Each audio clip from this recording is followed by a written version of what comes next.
Hey, so in this video, we're going to show you how to do an elevator speech, or what a lot of people will call a 30-second commercial. So stay tuned.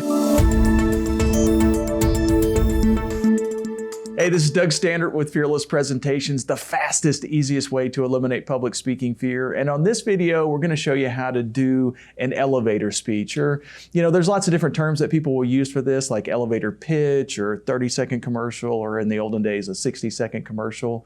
But I'll give you a quick little overview. We're going to give you kind of a template to use so that you can kind of just insert your content into this and make a good speech for yourself. This basically comes from, especially around the 1980s or so, when total quality management was a big thing, especially in manufacturing.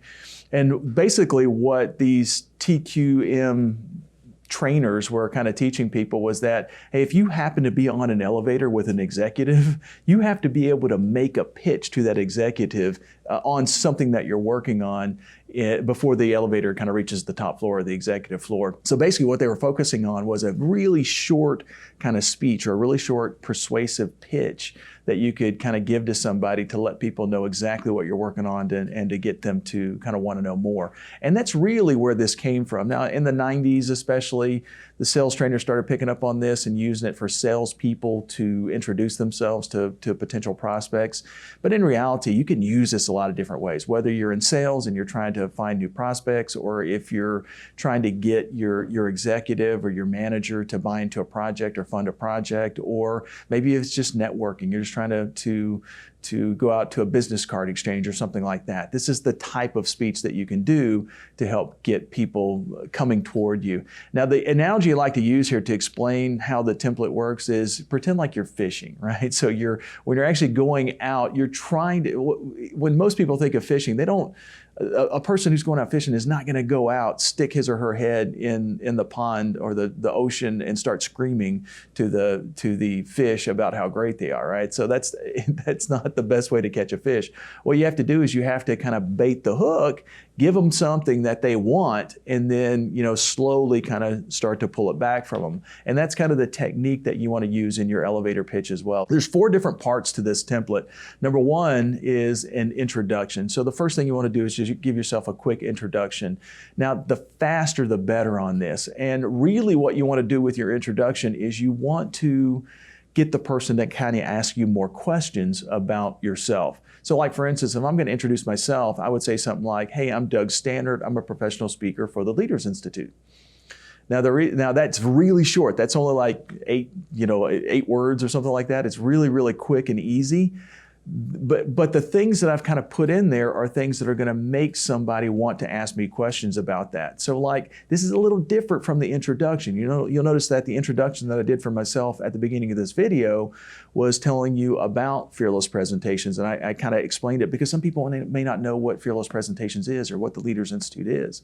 On this one though, we kind of leave it hanging out there. So when I say I'm with the Leaders Institute, I'm assuming that most people, unless you've seen my videos or unless you've been on my podcast or unless you've been in one of my classes or something like that, most people in the general public probably don't know what the Leaders Institute is. And so just by saying, hey, I'm a professional speaker for the Leaders Institute, the obvious question that people will ask me at that point is, really, what's the Leaders Institute? What exactly do you do? And now it gives me a chance to expand on that. So it gets them to pull the information from me. The other thing that I did was I put something a little slightly cryptic in for my job description. I didn't say I'm the CEO of the Leaders Institute. I said I'm a professional speaker.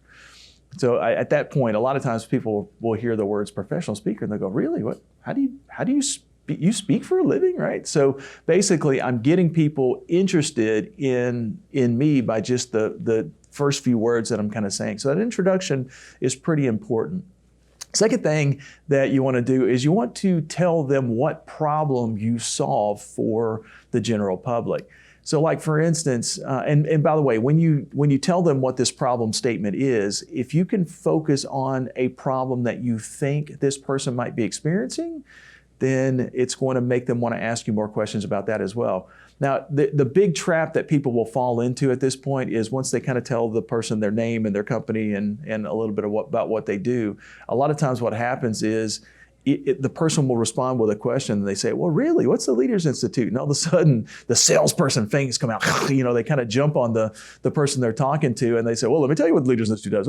We do over 300 public speaking classes every single year. We train over 30,000 people, and we have over 100 different professional speakers on our staff. Basically what happens is we start going through this litany of different things that we're good at, and all of a sudden, the person who's listening to you is going to go, ooh, wait a minute, I'm not really interested, and they'll be polite, right? They'll be polite, but they'll likely start wrapping up the conversation because they feel kind of pressured. So what I like to do is, instead of giving a litany of things that I'm really good at or things that I do, I just give them a problem that I solve. So like, for instance, for me, I would say something like, I help people reduce public speaking fear.